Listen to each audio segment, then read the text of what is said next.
cục này trong bàn sọc ở miền là ná trong bàn tục thì tại này khác có score hai tên là bàn sọc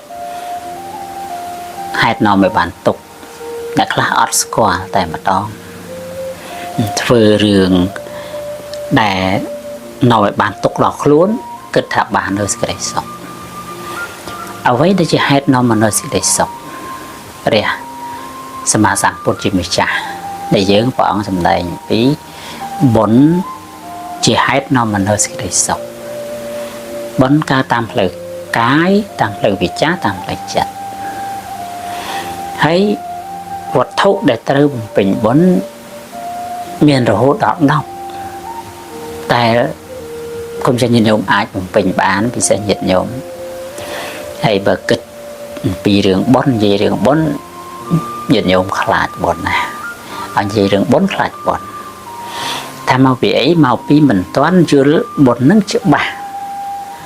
ไปได้ยืลบนนั่งฉบับเล่นขลาดบนไหนยินยิ้มตัดตัวจบบนนั่งเล่นมุกกับมือดักบนไหนไอ้ขนมพออย่างcái giao thuật đó nên tiền tầm mùi thế là có lỗi tại tiền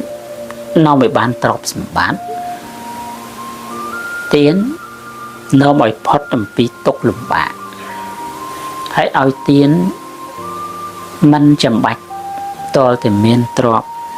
ra mình chầm bạch to tại nhom rồi xi miền bàm sân nhom phơ mà xong và tiền thông nhom phơ phải chạy buôn chùm ran phải chuyên ót đây miền tích có phơ tích miền là mồm có phơ là mồm miền chan có chan miền phơ chan mình chậm bạch to tại rực pi vì liền na phơ thế nhận nhóm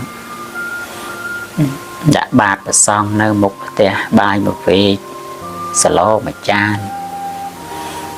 miền phai chơi có bậc kiên bậc sang miền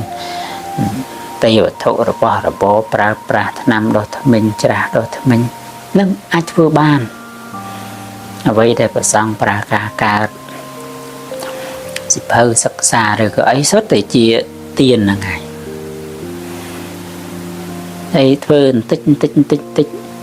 đấy có sao là chia tận nào bỏ chuyện cứ trà mình tích đi rúa dương chết thật là ấy công chăm thấu tôi tầm miên cha chăm vừa mặt đòn bóng ạt đấy vừa mặt đòn vì cha nó bàn tay chế tận nào bỏ dương nó vì nghĩ tới bàn rơi gì dừng xong rơi từ chị ở chân là cảm ơn xong rơi tới bị bàn sau mà nói nó rơi chân tiền nó thưa tam tầm nào chụp xong cái thử bán có thưa tơ nè tí to có cũng sót tàu dạ trường ai thưa tiền chỉ mũi quật bán có thưa tơ rồi chỉ hết no mà nơi sẽ để sọc nhưng mà dưới khơi tầm lại bỏ bốn squat bốn mình nhớ nông cá thưa tiền này nâng tìm mùi nâng những cái thảo trộn cho tại bản phao vẫn có chỉ tí có chật tí pi là xa sờ mình chẳng bạch ở trọp thì sờ pram sờ vậy tại mình không nghe rất xa nhau làm ba có xó là vì làm ba anh chăng á chẳng hay tự mình phao chỉ sọc ai ở bình của xó lại vật nà sọc tìm nhiều nhá rồi cái thừa sai một ca cái prang prai rosi hay ban phao chỉ tí quạt chật hay mà nè tiết quạt ở thời do sai chấm ca nó có rosi tu tiên ấy có ran đà lì ở thời ấy có mấy cái tờ sông á ôi xong rồi nhung bàn màu sông trẻ sông cho mấy bản và thưa ở thưa hai phòng nằng những thưa hai cái bàn trắng là xa sở nhá thì pí bọn gọi sầm rạch thì pí là xa sở tí bay phi bẩn đi mà ra chạm thả rư cái việc pasana ấy nâng ban nơi bon của sở lại tí buồn áp trái cho đã có rút ឃើញប្រសងថ្វាយអង្គមបំបានថ្វាយអង្គមលើកដៃសំពះព្រះពុទ្ធរូបបច្ចេកដីព្រះពោធិព្រឹក្សហ្នឹងគឺថាគោរពគឺបានផលមកជាទីគប់ចិត្តកើតក្នុងទីណាណាបានតកោពងពោះមានយុស័កធំដុំគោរពមេត្តាបិតាទៅគោរពតកោរៀមច្បងរបស់យើងគោរពចាស់ព្រឹទ្ធាចារ្យជាមនុស្សដែលមានពូជខ្ពង់ខ្ពស់ដោយសារយើងឲ្យពីខ្ពង់ខ្ពស់ទៅដល់អ្នកដទៃហ្នឹងអត់មានអីលំបាកទេពាក្យខ្មែរយើងថោកអីដៃថ្លៃអីមាត់ណាអញ្ចឹងមានថាថោកអីក្រលើកដៃសាពះគោរពបានបុណ្យផងនោះណាចឹងហ្នឹងទី4គោរពអបជាចណៈហ្នឹងក៏បានបុណ្យណាទី5វិយវិជ្ជៈខ្វល់ខ្វាយជួយកិច្ចការងារអ្នកដទៃជិះមកវត្តវាយចឹងទៅឃើញសម្រាមអីទៅមានបោះបុណ្យណាហ្នឹងណាវិយវិជ្ជៈបានចេះឆ្លាស់ខ្លួនឯងផងញ៉ាំងអ្នកដទៃឲ្យជ្រះថ្លាផងទេវតាស្រឡាញ់ទៀតនឹងអ្នកដែលមាននៅអនាម័យសម្អាតជាប្រកដីនៅកន្លែងខ្លួនឯងក្ដីមកវត្តឯងគឺមនុស្សនិងទេវតាស្រឡាញ់យើងរស់នៅស្អាតផ្ទះសម្បែងយើងរៀបចំស្អាតបោសសម្អាតអីហ្នឹងក៏ទេវតាស្រឡាញ់ដែរណាហើយបើបោសសម្រាប់នៅវត្តកាន់តែបានបុណ្យច្រើនទៀតណោះចឹងទី5ហ្នឹងវាបច្ចៈខ្វល់ខ្វាយជួយកិច្ចការងារសង្ឃជួយកិច្ចការងារអ្នកដទៃដោយការអនុគ្រោះនឹងបុណ្យណា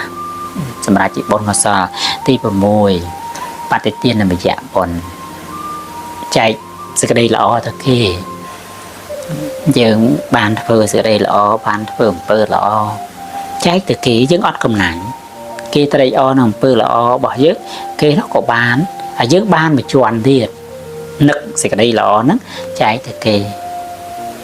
ទី7អនុមោទនាចឹងអនុមោទនាបុណ្យពី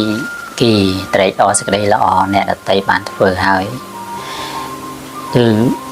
បានបុណ្យកុសលមកខ្លួនឯងអត់មានលំបាកទេបានបុណ្យកុសលហើយ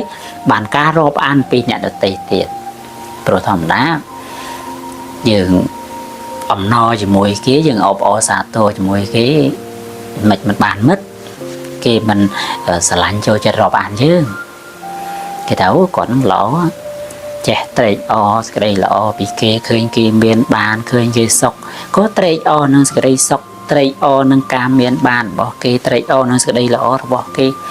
បុណ្យកុសលជាជុំចម្រុងចម្រើនបានមិត្តល្អថែមទៀតនឹងគ្រាន់តែត្រេកអរនឹងសេចក្តីសុខរបស់គេយើងបានសេចក្តីសុខខ្លួនឯងហើយបានមិត្តជាទីពឹងទៀតអញ្ចឹងល្អណាតែផ្ទុយមកវិញបើយើងមិនចេះត្រេកអរសេចក្តីល្អពីគេមិន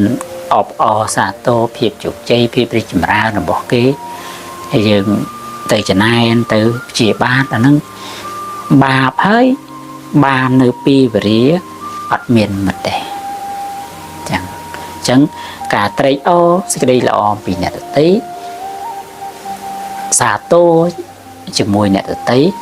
បានបុណ្យហើយបានមិត្តថែមទៀតផងល្អប៉ុណ្ណាអញ្ចឹងអានឹងក៏ជាបុណ្យដែរយើងត្រូវបំពេញដែរទី8ធម្មសវណៈស្ដាប់ធម៌ស្ដាប់ព្រះសទ្ធម្មសិក្សាពាក្យពេចន៍វត្តល្អយកមកប្រតិបត្តិអ្វីណាដែលគួរអ្វីណាមិនគួរហ្នឹងជាហេតុនាំឲ្យបានសេចក្តីសុខដែរបានបញ្ញាពេលដែលបានបញ្ញាហើយយើងរស់នៅបានសេចក្តីសុខហើយព្រោះមនុស្សដែលមានសេចក្តីទុក្ខដោយច្រើនហ្នឹងមកពីអត់បញ្ញាហ្នឹងឯងបញ្ញាអាចដោះខ្លួនបុគ្គលគ្រប់រូបទាំងអស់ហ្នឹងឲ្យផុតអំពីទុក្ខលំបាកទាល់ទីក្រឬក៏ភ័យអន្តរាយអីគឺបញ្ញាអាចជួយបានអញ្ចឹងបញ្ញាកើតពីការសិក្សាស្ដាប់រៀនសូត្រនេះឯងអញ្ចឹង ទី9ធម្មទេសនាចឹងទេសនាណែនាំគុណចាស់ណែនាំញាតិញោមឲ្យតាំងនៅក្នុងអំពើល្អហើយញាតិញោមក៏អាចណែនាំមិត្តសប្រាប់ចារីឬអ្នកដទៃទៀតឃើញអំពើណាមិនល្អប៉ះពាល់ដល់សង្គមជាតិប៉ះពាល់ដល់គេដល់ឯងហើយធ្វើឲ្យដល់នៅសេចក្តីទុក្ខខ្លួនឯងទៀតឲ្យវាចាអំពើហ្នឹងឈ្មោះថាជាធម្មទេសនាដែរនឹងជាបុណ្យកុសលដែរណាហើយទី10ទិដ្ឋុជកម្មៈយល់ថាបុណ្យនឹងបាបហ្នឹងគឺវាមានធ្វើបុណ្យនាំឲ្យបានសេចក្តីសុខធ្វើបាបនាំឲ្យបានទុក្ខគ្រាន់តែយល់ប៉ុណ្ណឹងណាតម្កល់នៅទិដ្ឋិត្រូវល្អប៉ុណ្ណឹងក៏ជាបុណ្យដែរដូច្នេះសរុបមកបើពុទ្ធបរិស័ទស្គាល់ប្រភេទបុណ្យស្គាល់បុណ្យនឹងឲ្យมันខ្លាចបុណ្យទេឃើញថាបុណ្យនឹងនាំមកនៅសេចក្តីសុខមែនយល់ថាបុណ្យនឹងពិតជាមានផលមានវិបាកជាសុខមែនมันរំលងបុណ្យទេมันមុខក្រញើដាក់បុណ្យទេតែណាស់តែអត់យល់នឹងឯងហើយបានអត់យល់ថាមកពីមិនដឹងហើយបានមិនដឹងមកពីមិនបានសិក្សាស្ដាប់រៀនសូត្រនេះឯងដូច្នេះបើចង់បានសុខកុំឲ្យរំលងបុណ្យចឹងបុណ្យនឹងដោយដែលអាត្មារៀបរាប់ទាំង10ខាងដើមវិញហ្នឹងចឹងរៀនឲ្យចាំទៅ10ហ្នឹងបើចង់បានសុខកុំឲ្យខ្លាចបុណ្យចឹងប៉ុណ្ណាចឹងត្រូវបំពេញរឿយធ្វើរឿយផលគឺបុណ្យនោះនឹងប្រគល់ផ្ដល់ឲ្យគុណញាតិញោមបាននូវសេចក្តីសុខគ្រប់កាលទាំងពួងពីមនុស្សដល់ទេវតារហូតដល់ព្រះនិព្វានមិនខានឡើយប៉ុណ្ណាសូមអនុមោទនា